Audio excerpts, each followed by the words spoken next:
Jelang Timnas Indonesia versus Vietnam, Sintayong masih pertahankan skuad Piala Asia 2023.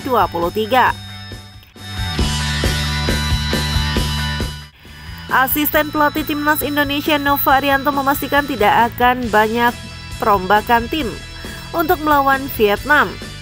Skuad Garuda akan menjalani duel lawan Vietnam pada putaran kedua kualifikasi Piala Dunia 2026 zona Asia pada 21 dan 26 Maret 2024. Bagi Indonesia, hasil laga tersebut cukup krusial untuk membukakan lolos ke babak selanjutnya.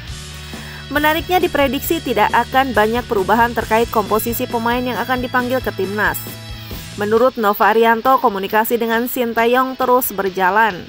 Apalagi mereka harus segera mempersiapkan tim untuk duel melawan tim Golden Star. Sintayong juga sudah merapat ke tanah air untuk menyusun rencana termasuk persiapan tim. Komunikasi sampai sekarang masih terus berjalan. Coach Sin rencananya baru nanti 27 Februari malam akan tiba di Indonesia, kata Nova Arianto pada Selasa 27 Februari. Rencananya hari ini pelatih Timnas U16 Indonesia ini akan rapat dengan Sintayong, termasuk terkait timnas kelompok umur agar selalu terjadi kolaborasi yang baik. Kedua sosok ini cukup sibuk dalam beberapa hari ke depan untuk mempersiapkan tim. Nova saat ini bertugas sebagai pelatih skuad Garuda Asia dan Sin dengan timnas U23 Indonesia dan senior. Besok pagi hari ini saya rencanakan nanti dengan Coach Sin melihat apa yang harus kita bicarakan. Masalah U16, U23 dan senior, termasuk pemanggilan pemain timnas senior ujarnya. Nova melanjutkan nantinya skuad Garuda mayoritas akan diisi nama-nama yang dibawa ke Piala Asia 2023 lalu. Apalagi tim tersebut sudah berkembang cukup baik dan membawa nama Indonesia lolos ke babak 16 besar. Diharapkan chemistry antar pemain terus terjalin untuk menatap laga-laga selanjutnya. Karena dari data-data sepertinya tidak akan jauh dari Piala Asia, ujarnya.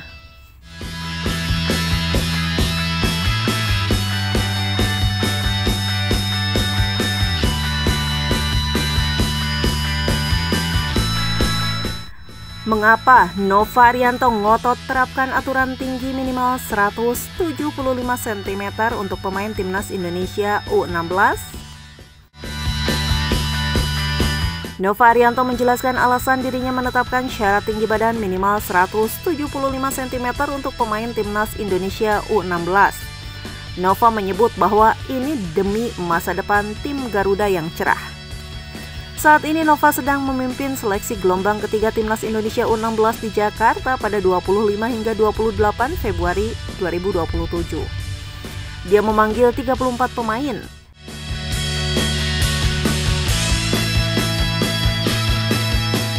Kriteria yang pasti tinggi badan, sebab sekali lagi kalau ingin bermain di level Asia, ujar Nova dinukil dari laman PSSI.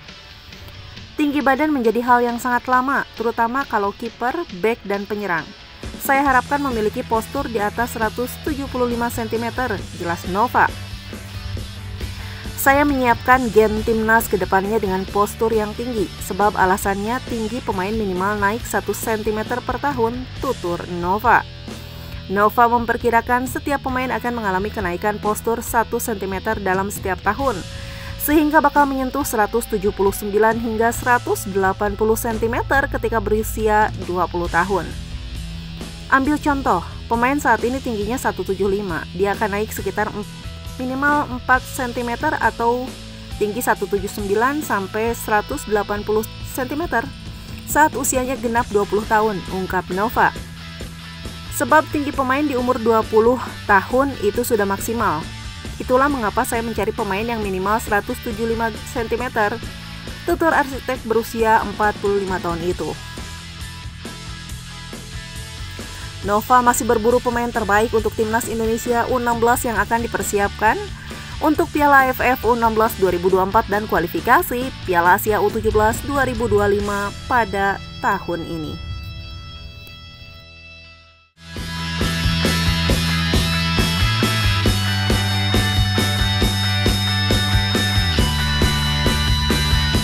Misteri Rans Nusantara FC. Perjalanan Rans Nusantara FC di BRI Liga 1 2023-2024 bak misteri. Di awal musim, Rans Nusantara FC tampil luar biasa, namun secara misterius kini performa mereka merosot drastis dan sulit menang. Rans Nusantara tergolong telat menyiapkan tim untuk BRI Liga 1 2023-2024, namun pasukan Eduardo Almeida tampil bagus pada paruh pertama. Dari 16 laga awal mereka hanya menderita 3 kekalahan. Karena persiapan lambat, Rans Nusantara sulit dapat pemain lokal level 1. Akan tetapi mereka mendatangkan para pemain asing yang mampu jadi tulang punggung tim. Performa Angelo Meneses dan kolega sangat dominan. Namun belakangan performa Rans Nusantara turun drastis. Dari sulit kalah, mereka kini sulit menang. Para pemain asing Rans juga tidak tampil sehebat putaran pertama. Rans Nusantara kalah dengan skor 0-5 dari Dewa United pada pekan ke-26 BRI Liga 1 2023-2024. Ini adalah bagian dari tren negatif yang dijalani Rans Nusantara. Mereka gagal menang 10 laga beruntun di BRI Liga 1. Sang pelatih, Eduardo Almeida, bahkan tidak bisa menjelaskan apa yang terjadi pada Rans Nusantara. Dia tidak punya rangkaian kata yang tepat untuk menggambarkan situasi buruk yang dialami Rans Nusantara FC. Tentang pertandingan setelah kami kalah 5-0, jujur saja saya tidak bisa berkata-kata karena belum pernah terjadi sebelumnya, ucap Eduardo Almeida, dikutip dari situs resmi LIB. Itu bagi saya dan semua pemain ini benar-benar hari yang buruk bagi dan saya belum pernah mengalaminya.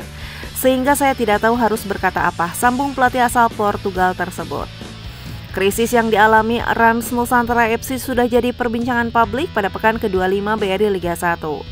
Rans Nusantara kalah dengan skor 2-3 dari Arema FC. Kekalahan ini diwarnai dengan kemarahan sang manajer, Hamka Hamzah. Hamka Hamzah marah kepada pemain ketika jeda antar babak. Hamka mempertanyakan komitmen pemain Rans pada laga itu karena tertinggal 0-2 pada babak pertama. Rans memang bangkit pada babak kedua akan tetapi tetap kalah. Kemarahan Hamka Hamzah harus jadi pelecut bagi para pemain Rans Nusantara untuk tampil bagus lawan Dewa United. Namun yang terjadi sungguh penuh misteri. Rans kalah telak dan melanjutkan penampilan minor mereka pada putaran kedua BRI Liga 1 2023-2024.